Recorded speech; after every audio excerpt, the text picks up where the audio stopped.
Hello, everybody.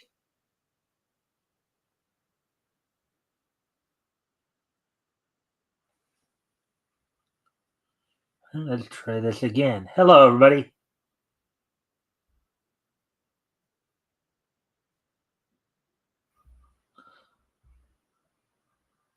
There we go. All right. Well, today is Tuesday, um, January the 7th, 2024, or 2025, rather.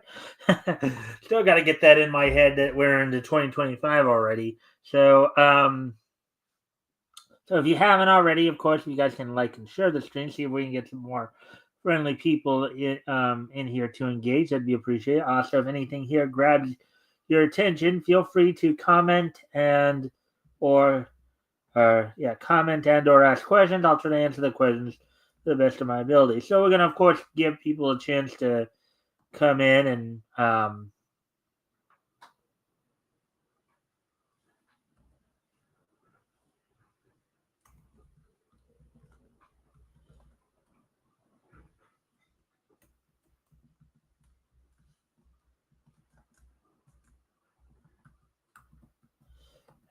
before we get started. So today, of course, when I was watching some of the old cartoons I've been doing the last month or so. Of course, one of the cartoons I watched was Mickey's Review from Walt Disney, which had the debut of Goofy in it. Now, at the time, of course, he wasn't identified yet as Goofy. He was, I think, identified as Dippy Dog. I think initially, actually in his first appearance, he wasn't identified at all. He was just a audience member with a witless laugh. And that's all it was. Um, and of course, it would seem that Charles Mint Studios is pretty busy in the month of May of 1932. Is of course they came out with four cartoons, two Crazy Cat and two Scrappy cartoons. Fleischer was pretty busy as well with a couple of screen songs featuring Betty Boop in them. So, including a timeless standard of "Let Me Call You Sweetheart." So now we're up to 3 minutes here. So I guess I'll talk a little bit about what's on tap for tonight.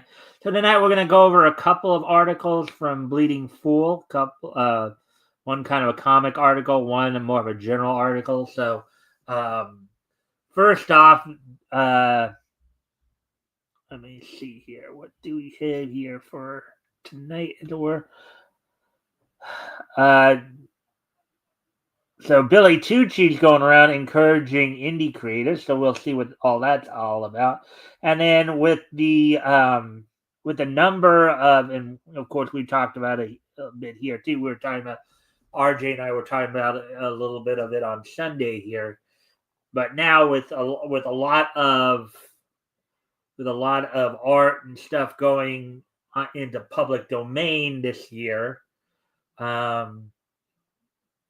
we will see how that's gonna impact things. So let's see. So now we're coming up on, we're just past the 4 minute mark here. So as I said, if you haven't already, if you guys can like and share the stream, see if we can get some more friendly people to engage. That'd be appreciated. Also, if anything here grabs your attention, um, you know,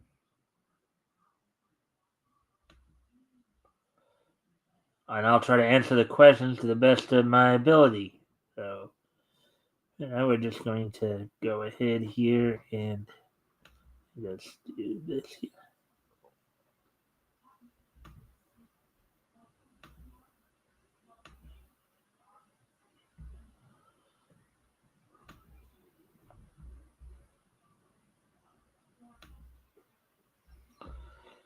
All right, so let's see now. All right, well, we're now just past 5 minute mark, so I guess I will go ahead and get started on the articles here. Um,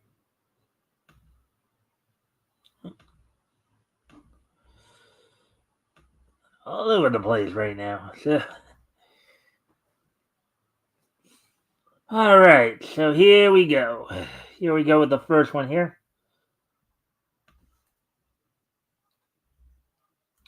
Former Marvel and DC Comics artist Billy Tucci encourages indie creators. Article published by Chris Braley, published back on the 4th, which was this past Saturday. So let's go ahead and look into this and see what's all up here. So Billy Tucci is well, I think that should be A, not an. So there's an editing mistake right there. Is a comic book creator renowned for his work on the modern day samurai saga Shi, which debuted in 1994 with quote unquote the Way of the Warrior. As a founder of Crusade Comics, Tucci brought She to life, a series that has garnered significant acclaim within the comic book industry. Beyond She, quote unquote, Tucci has been involved with several notable projects, including Sergeant Rock and Jonah Hex for DC Comics. Tucci's work has earned him several awards, and his commitment to storytelling and artistry continues to influence and inspire both readers and fellow creators alike.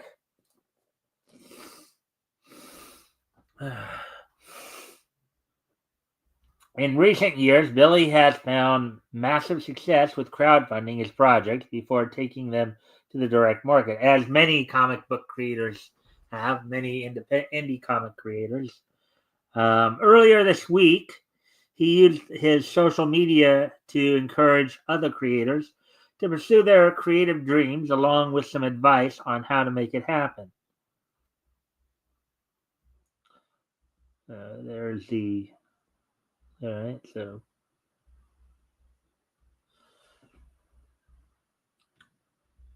Let's see if anybody's here. All right, nope.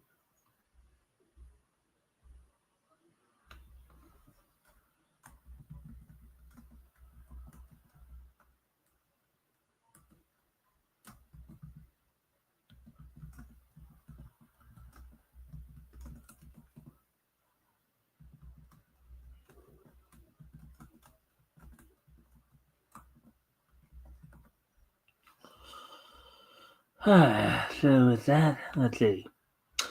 For over 30 years, comics have allowed me the freedom. So this is Billy, is from his tweet. For over 30 years, comics have allowed me the freedom to live a great life, provide for my family in a one-income household, befriend my heroes, meet the most interesting people, and travel the world. All this came about because I learned how to publish my own creator-owned IP. God bless you, comics, and the comic book community for changing my life. Now, cartoonists and writers, here is some free advice. Comics are very competitive. It is extremely rare in these trying times for anyone ever to attain the deserved status of Rob Liefeld or Scott Snyder while working for Marvel or DC Comics. Instead of chasing that dream, be a Brian Pulido. Like that legend, you can take charge of your own destiny, your own life, and that of your own creations. Learn to create and publish your own IPs.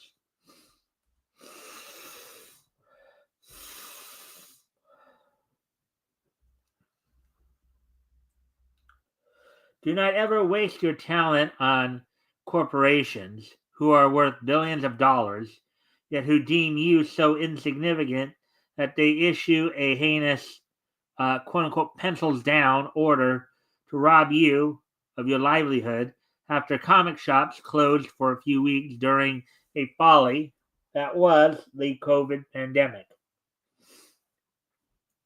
There are thousands of resources and those who have come before you that can assist you in your quest to independence. I can tell you from experience that there is no greater career satisfaction than to have someone hand you a copy of your IP and thank you for creating it. So many creative heroes who changed our world. United States Navy veterans Denny O'Neil and Dave Cockrum, U.S. Air Force veterans Herb Trimp and Russ Heath. The list goes on and on. All suffered financial and health hardships after sacrificing decades of their time, talent, and lives to mainstream comics. Despite all their contributions and during their darkest hours, Marvel and DC Comics abandoned them and left them without nothing. Left them with nothing. Again, the moral of the funny book story is for you to be strong and publish your own creations. Start a webcomic and promote it panel by panel via social media. Then build yourself a YouTube channel that documents your creational process. Afterwards, move on to crowdfunding, and then, if you so desire, into comic shops. The fans are out there waiting for something great. Give it to them. Give it to them by giving you all. By giving your all. It is well worth it. Cheers and happy New Year. This is great advice for indie creators. This is, I think, Chris talking again. Create and publish your own IPs instead of working for Marvel or DC Comics. Take charge of your destiny and find greater career satisfaction by building a fan base through webcomics, social media, YouTube, crowdfunding, and comic shops. Best of luck to you in the new year ahead. And then I think Chris put up from his own X account here the ad for the Indie Comics Showcase for Bleeding Fool. So, and of course, when he does do the interviews, we'll cover those. Hey, Rick, thanks for dropping in. If you haven't already, if you can like and share the stream, see if we can get some more friendly people to engage. That'd be appreciated. Also, feel free to comment and or ask questions. I'll try to answer the questions to the best of my ability. And I guess congratulations on the order, because I did see the post on Facebook that you got your own place now. You're renting your own room now, so kudos to you, my friend. Hope you get out of it what you're hoping for in that experience. So with that, I'd prepare to move on to the next article we're doing tonight. It should be a little bit quicker.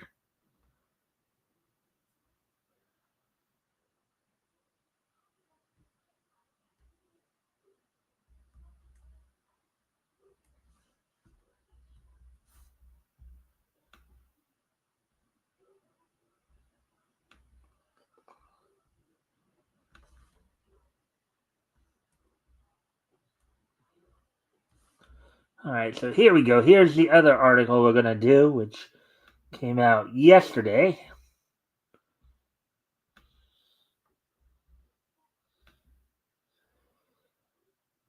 Yeah, chatting.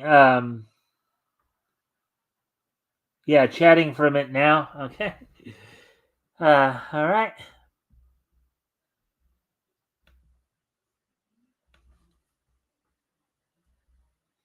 All right. So, what new art will be created from the, in smaller quotes, public domain bonanza, on smaller quote, of 2025? Article by Chris Braley, published January 6, 2025, yesterday. There's a looker right there. As the clock struck midnight on January 1st, 2025, a treasure trove of cultural gems entered the public domain, unleashing a wave of creative possibilities for filmmakers, artists, and storytellers alike. This year's offerings include some of the 20th century's most iconic works, now free for all to use, adapt, and reimagine. Ernest Hemingway's A Farewell to Arms, William Faulkner's, quote unquote, The Sound and the Fury, Virginia Woolf's, quote unquote, A Room of One's Own, are now available for adaptation without copyright restrictions. These literary masterpieces offer a wealth of material for new interpretations and creative projects.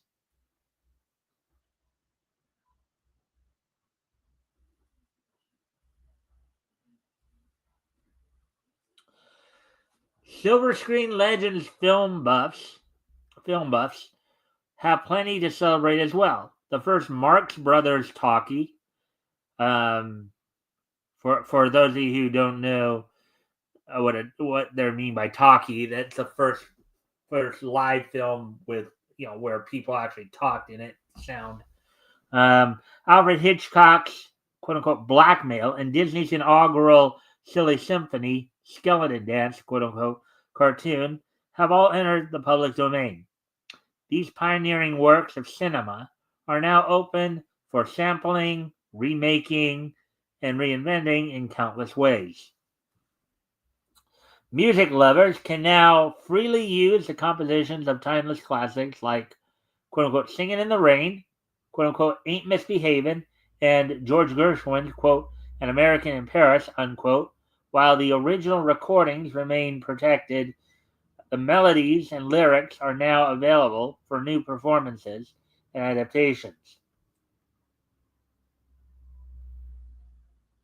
Perhaps most exciting for pop culture enthusiasts is the entry of beloved characters like Popeye and Tintin into the public domain. This opens up endless possibilities of new stories and interpretations featuring these classic figures. The expiration of these copyrights isn't just about free content, it's celebration of cultural freedom. Just be sure to do your research if you decide to create anything from these public domain assets.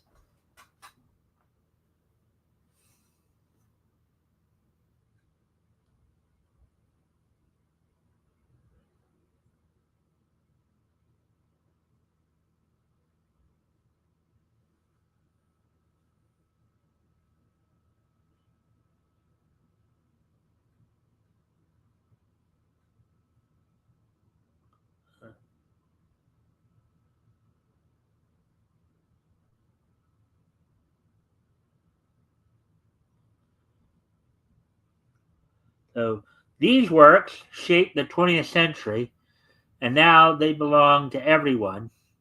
As creatives begin to explore this newfound treasure trove, we can only imagine the innovative and exciting projects that will emerge in the coming years. What masterpiece will you create with these newly available cultural building blocks? All right, so there we go with that one. And those are the only two stories we're going to cover tonight.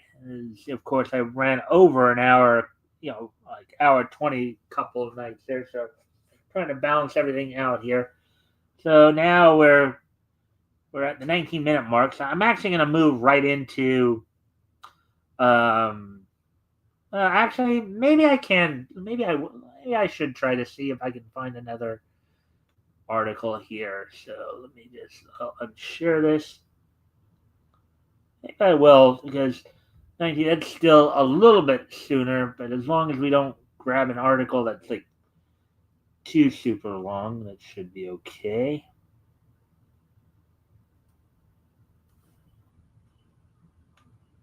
Another You can find another quickie like the ones we just did. That should be of some help.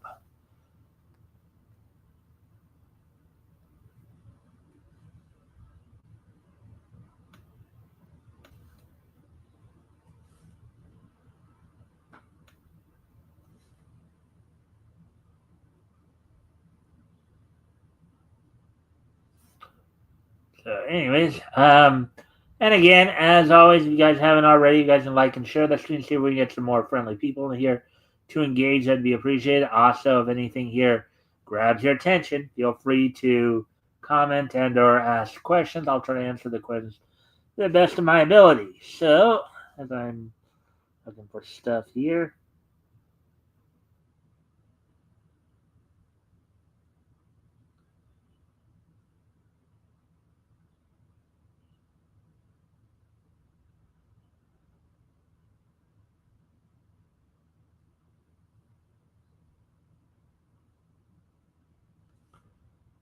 All right, let's see now.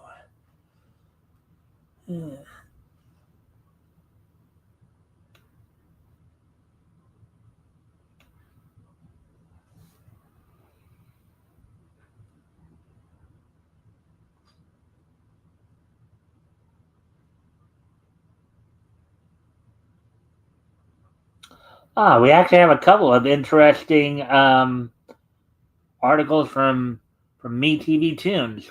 Okay, some cartoon news or cartoon features here. We'll talk about here. I think these will likely these articles tend to go a little bit quicker in their own right. First off, this one: 10 inventions predicted by the Jetsons. The Simpsons may predict future events, but the Jetsons predicted future inventions. Article published on January 6th, which was yesterday, by MeTV Toon staff. So here we go. Let's see. Have you ever watched the Jetsons and been like, quote, wait, we have that now, unquote. We have. So we went through early episodes to see just which inventions the 1960s creators of the Jetsons, Hanna-Barbera, mind you, thought we would have in the future. Let's take a look at which futuristic items the Jetsons predicted. Sleep podcast. Sleep podcast designed to help you fall asleep. Um,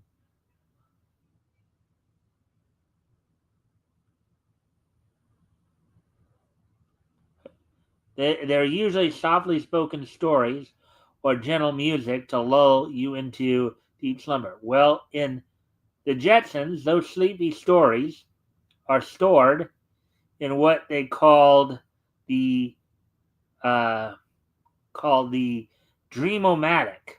Elroy had one at the foot of his bed, um, and he could choose a story, usually Rocket Ranger, to help him fall asleep. Hmm. Oh, that's interesting. Hmm.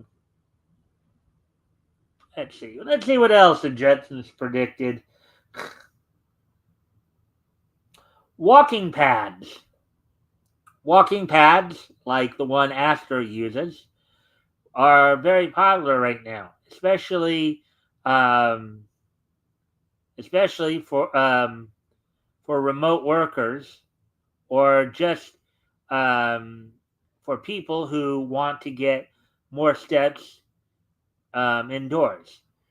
Yeah, well, here's the main difference though. Um, we use them for people more or less today, but in the Jetsons, they were dog walkers. So, and if you ever watch the Jetsons, you know they actually look like kind of a roll sidewalk that rolls in place, basically. Let's see, flat screen TV. This might not seem like an invention of the future to us. We have we have had flat screens for years. But for the initial audience of the Jetsons, which is back in the early 60s, so you have to remember, the Jetsons came out in 1962 from Hanna-Barbera.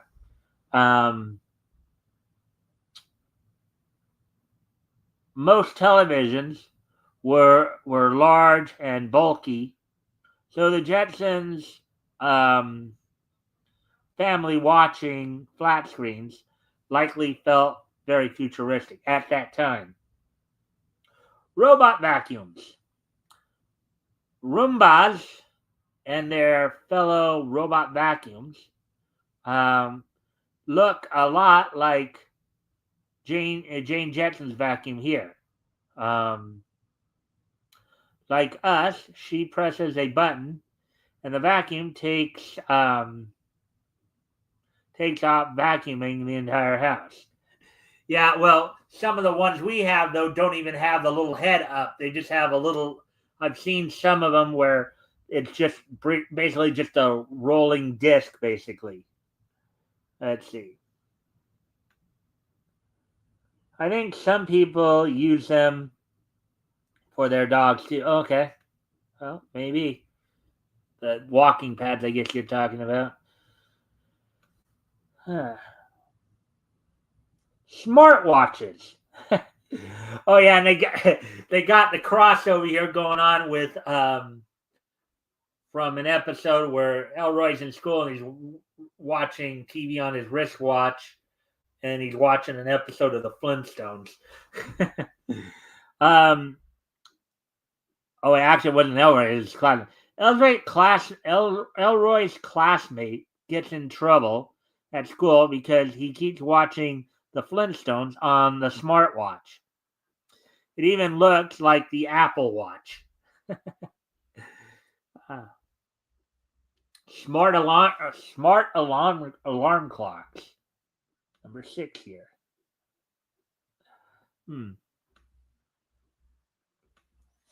George Jetson's alarm wakes him up by saying, quote, George Jetson, it's time to wake up, unquote. And when he doesn't wake up, it shakes the bed and then blows a trumpet in his face. While our smart alarm clocks don't come with trumpets, they do have settings on how to wake us up in case we have fallen back asleep. Fantasy football. I would think though that in this case, the fantasy football they had and the one we have today is probably slightly different to each other. But anyway, let's read what's going on here. Football in Orbit City feels a lot like fantasy football. Instead of human players, there are robot players with different skill settings, and the coaches, quote unquote, have control boards where they select and operate the robot players based on their skills. Yeah, I mean, I think in the way we do fantasy football, though, it's almost like you pick guys according to stats. It's more of a stat game than anything else. And of course, we not only have fantasy football, but we have fantasy baseball, fantasy basketball, and the like. So I think it's slightly different than what's presented in the Jetsons, but still probably fun. Nevertheless, they may not come with real trumpets, but you can still get your alarm to sound like a trumpet. You have some experience there with that, Rick? Are you saying that because you can actually confirm that?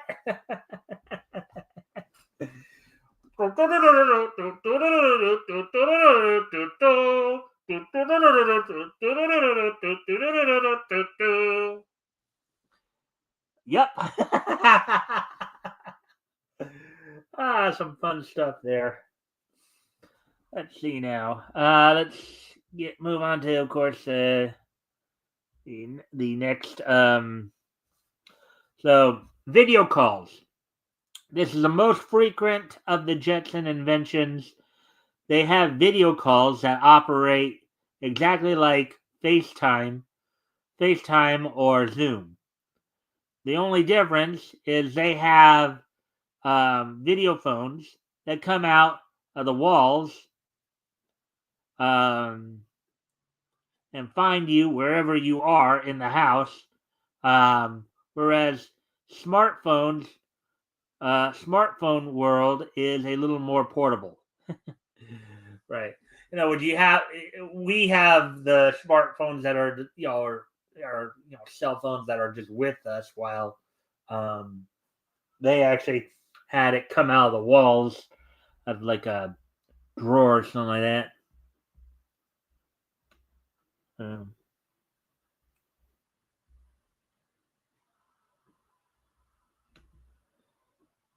basically, my alarm is to the tune "Can't Get You Up in the Morning." All right. Anyway, let's continue on here. Number 9, virtual doctor's appointments. Of course, we know about this from just what was about 4 or 5 years ago, right? When everybody was so afraid of COVID that we everybody had to be, or everybody just had to be locked down, right? So virtual doctor's appointments. Like in our time, for the Jetsons, video calls opened up a lot of other opportunities for virtual appointments, like doctor visits. The Jetsons have an appliance in the wall where they press a button and down comes a screen calling their doctor for a consultation.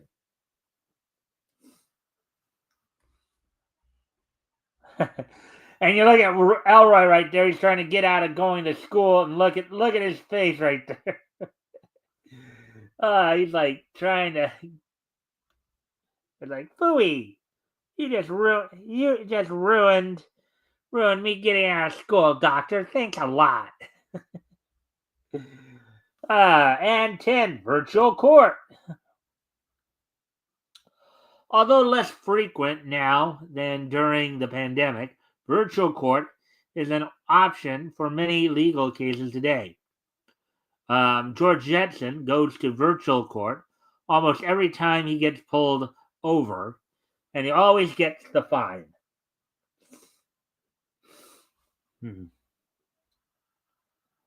Watch the Jetsons on MeTV weeknights at 6:30 Eastern, 5:30 Central, 2:30, of course, 3:30 Pacific, and Sunday at 5:30 p.m. Eastern, 4:30 Central, 2:30 Pacific.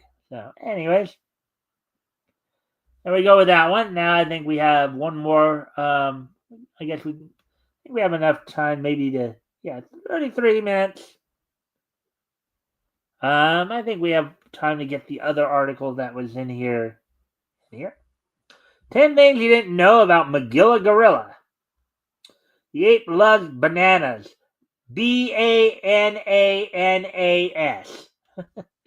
Article published yesterday by MeTV Toon staff. So, Magilla Gorilla, for those of you who don't know, of course, Hanna-Barbera character, had his own show that came out, I believe, in 1964, 65, around there. So, along with Adam Ant, among others. So, the Magilla Gorilla show premiered in 1964. And Magilla swung from his swing and into our hearts. This banana-loving gorilla was sweet, lovable, a bit of a troublemaker, and as were a lot of the Hanna-Barbera characters at that time. Yogi Bear, Squiddly Diddly, among others. Let's see. And a lot of fun for kids, in parentheses, and kids at heart. For 2 seasons of his own show and nearly 61 years as a guest star on other shows and movies, Magilla has brought joy to the audience everywhere. We did a deep dive into the precocious primate and found 10 lesser known facts about Magilla. Let's learn about what made the ape such a party animal. So,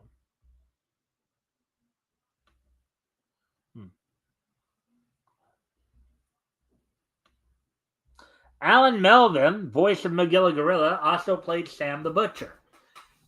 Yeah, and I believe he's been in a few other things too. Alan Melvin was both a voice actor and an on-screen actor.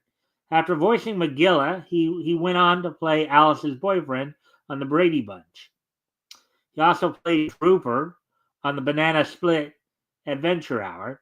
Throughout different productions, Melvin voiced Magilla for over 30 years.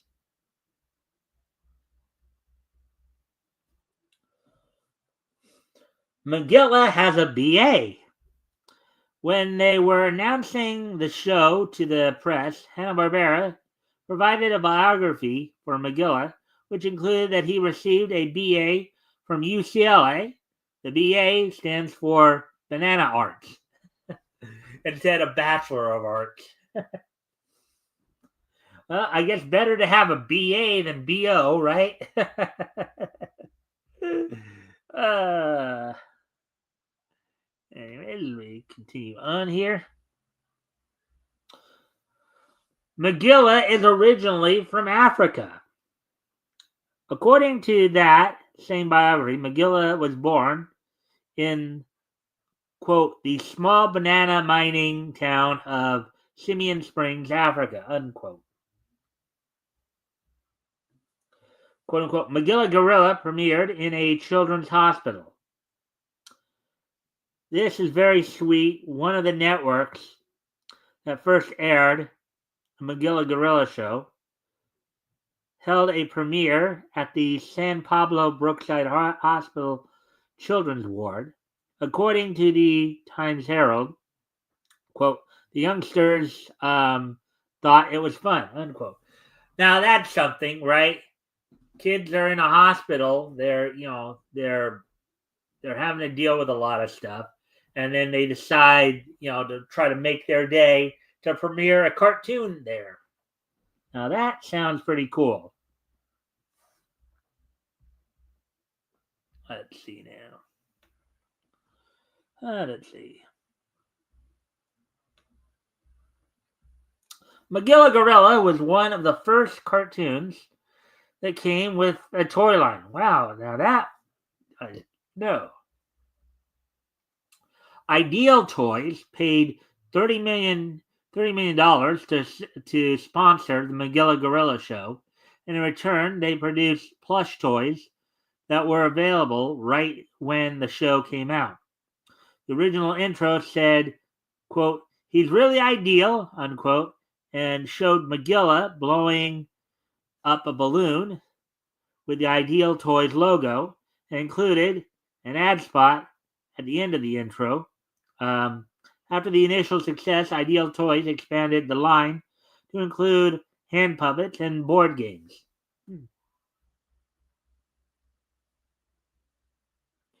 Magilla Ice, number 6 here. While the show lasted 2 seasons, Magilla Gorilla went on to guest star on other cartoons. He even made an appearance on Yo Yogi as 80s mall popster Magilla Ice. Yeah, and he was awesome. Yeah, he was, and he was in a number of. I think he was part of the crew on Yogi's Gang in 1972, Yogi's Ark, and I think he even made an appearance or two in the Fantastic World of Hanna-Barbera, Yogi's Treasure Hunt. Magilla stats. According to the San Francisco Examiner, Magilla is 5'4" and 530 pounds, which is slightly large for a gorilla.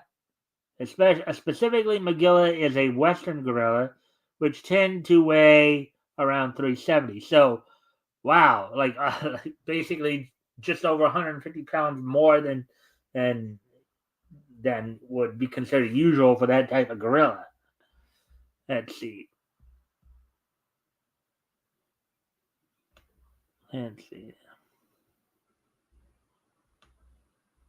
Magilla's castmates were TV royalty.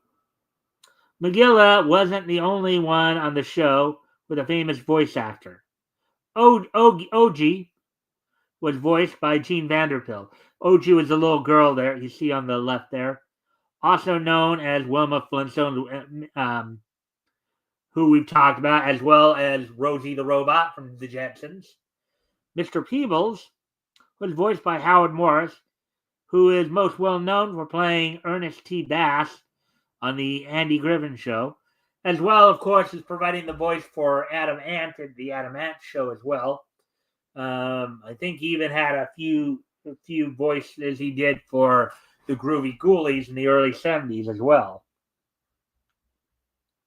McGilla ran for president. In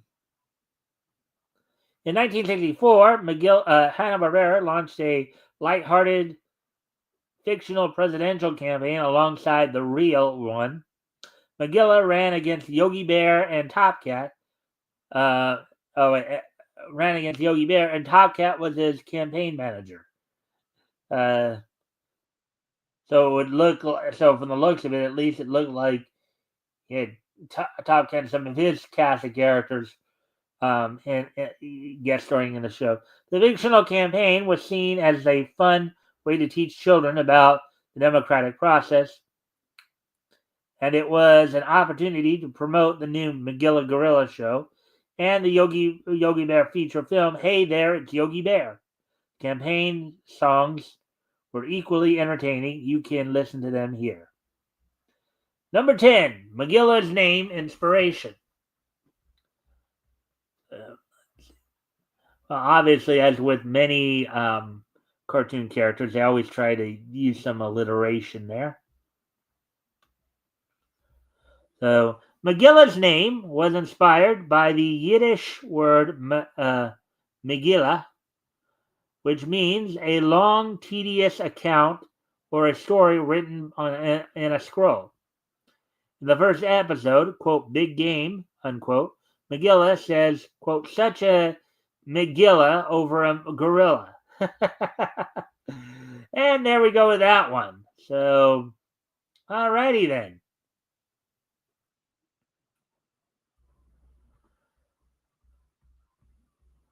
Oh, there we go with that one. So, a couple interesting articles there.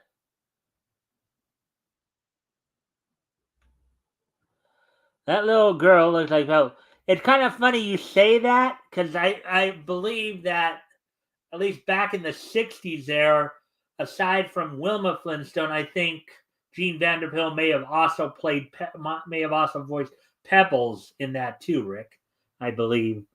So, yeah. So with that being said, of course, we're done with the main stories of the night. So now let's get ready to take a look back. Oh, and actually, before that, let's take a look at what went down on. Let's do the wrestling wrap up here real quick. We're just going to focus in on WWE tonight. That's the only thing that had.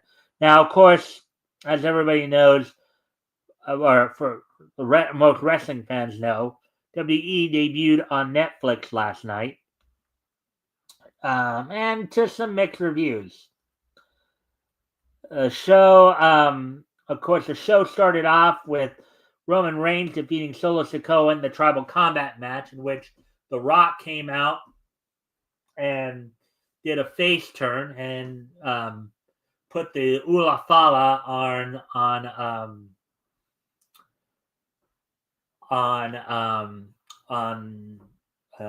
Roman Reigns there. And then he also had some pleasantries with Cody Rhodes, as this turned a lot of heads for a lot of fans because they basically were hoping that he'd remain heel and it would lead to a match at this year's WrestleMania, either between him and Cody or between him and Roman. And what all indications seem to be now, with some of the reshoots they had to do for the latest Moana movie coming out, which he's a star of, he's not going to be able to be at WrestleMania. Is basically what they're kind of dropping the hints as. Also saw Rhea Ripley regain the WWE Women's World Title from Liv Morgan. And after the match, of course, she was met up on the ramp to give a fist bump to by The Undertaker. A number of WWE legends, The Rock, Undertaker, or making appearances. We'll talk more about that. Jey Uso defeated Drew McIntyre in a singles match, and the main event saw CM Punk defeat Seth Rollins. Now, also, so aside from the matches that happened on last night's Raw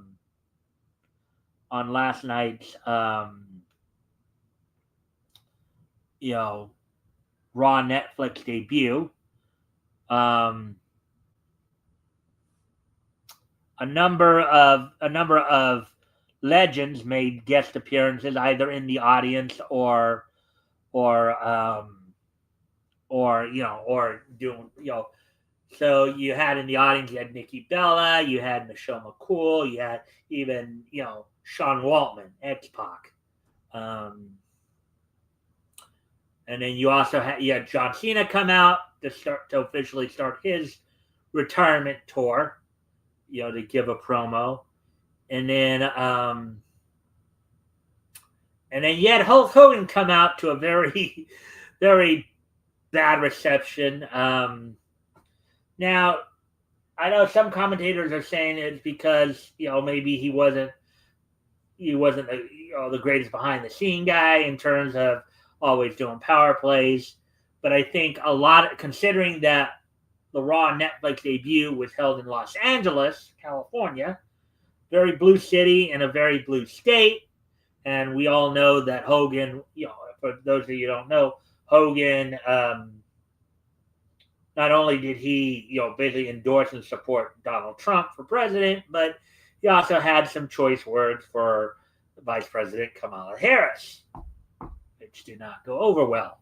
So, but as he even, now granted, I think it's probably the reason he got booed so badly isn't because of some people are saying, well, maybe they shouldn't have him, because of the whole idea, because of some controversies he did like a few years ago, like the racist remarks he made towards his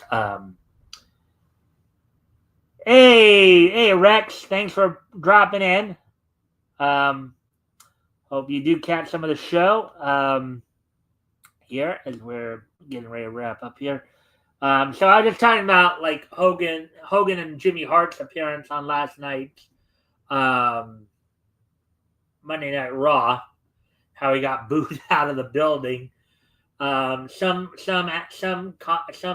people are saying that it's because of some of his past misdeeds in wrestling. People like Yellow Flash, myself, are saying more that it's more likely because of the ideological stuff. So, but because I don't know if he received quite as bad a reaction if, let's say, it was in a red state like Florida or Texas. But with that being said, of course, we talked about, of course, what happened on last night's Monday Night Raw. So now let's take a look at tonight's NXT, what's going to be going down on tonight's NXT New Year's Evil coming from the Shrine Expo Hall in Los Angeles. Night set to open up with a 6-woman tag match. The team of Fatal Influence of NXT Women's North American Champion Fallon Henley with stablemates Tracy Jane and Jasmine Nix taking on the 3 women of Gigi Dolan, Tatum Paxley, and Shotzi. And a sudden death rules match for the NXT Heritage Cup. Lexis King, a.k.a. Brian Pillman Jr., takes on Charlie Dempsey, a.k.a. the son of William Regal, in a battle of second-generation stars.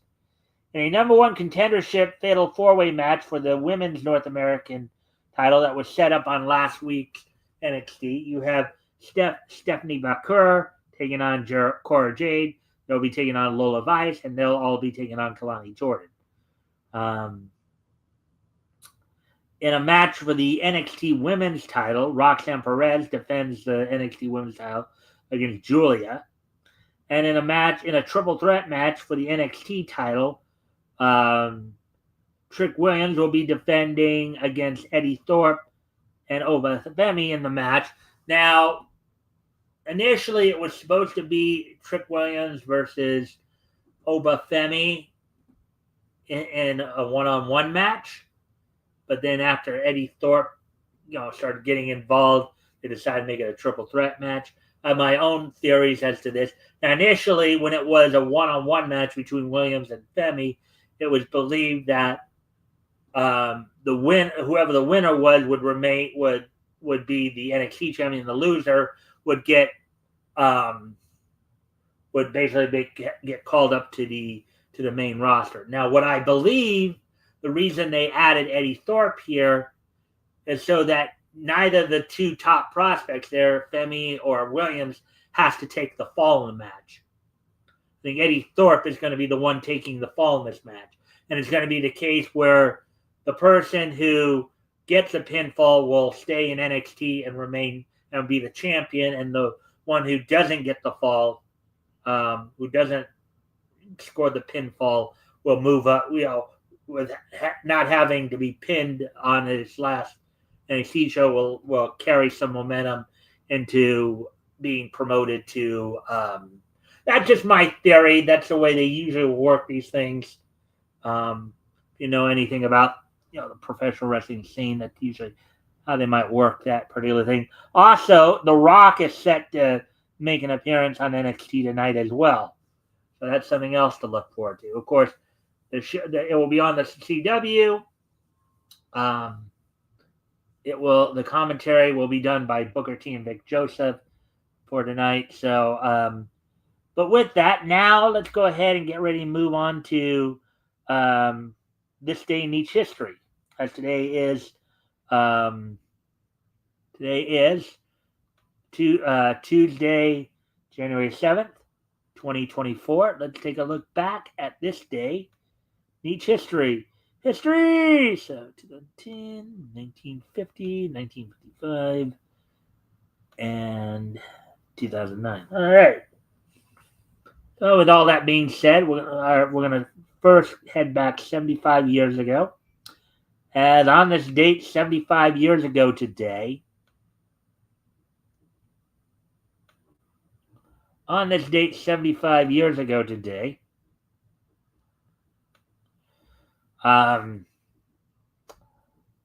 Hanna-Barbera's Tom and Jerry short Little Quacker premiered in movie theaters on this date back in, or the MGM animated short Little Quacker from Hanna-Barbera. Tom and Jerry premiered in movie theaters on this date back in 1950, marked the debut of Quacker the Duckling.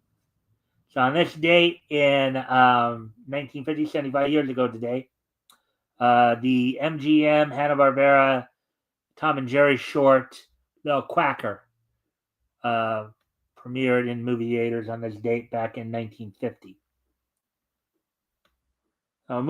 Oops, no.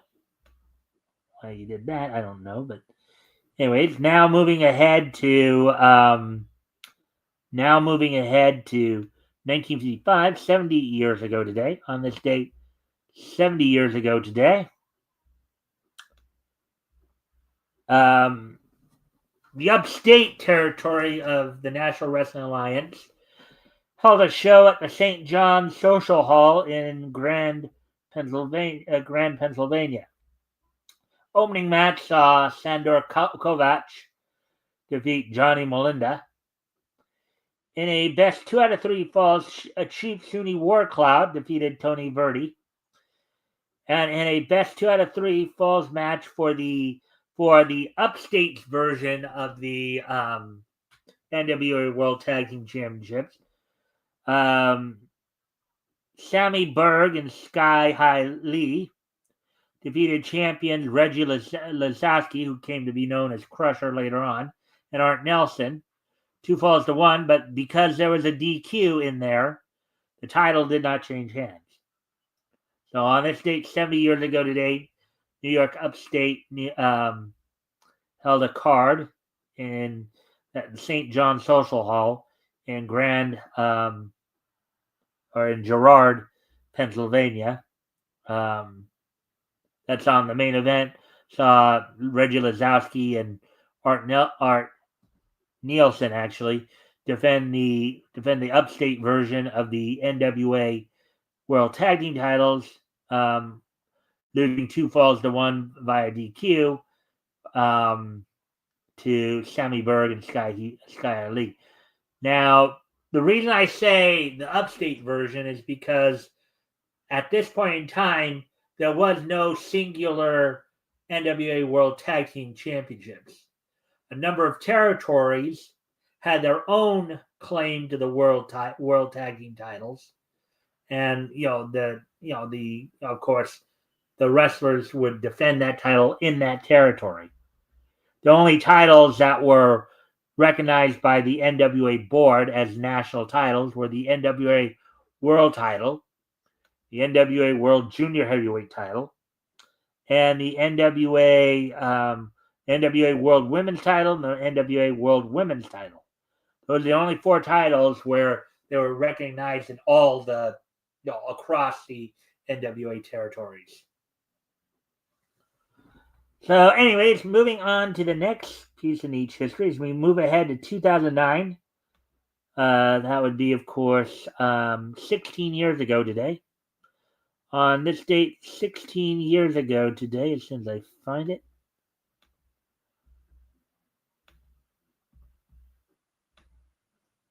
On this date, 16 years ago today, the 170th issue of Looney Tunes from DC went on sale on this date in back in 2009. Featured 4 stories with, of course, Daffy Duck, or 5 stories, with Daffy Duck being featured in 3 of them, Bugs Bunny in 1, Foghorn Leghorn in another. So the book sold for $250, was 32 pages. On this date, 16 years ago today, the 170th issue of Looney Tunes went on sale on this date back in 2009 from DC. And finally, we move ahead now to 2010.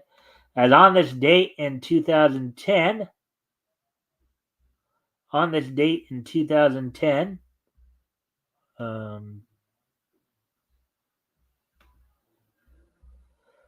the following anime premiered on this date in 2010. Silverlink's Baka and Test and Shaft's Dance in the Vampire Bund. So on this date in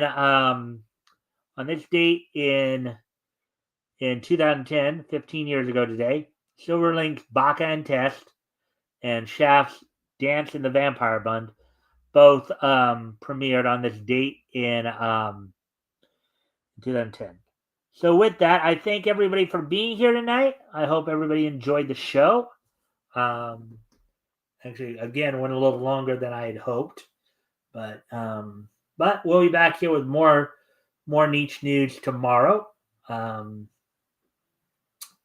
And don't forget, this Sunday I'll have Metal joining me as we'll be looking back comics that went on sale in April 1940 from Holyoke this week. So with that, thank everybody for being here, and I hope to see everybody back here tomorrow. Bye.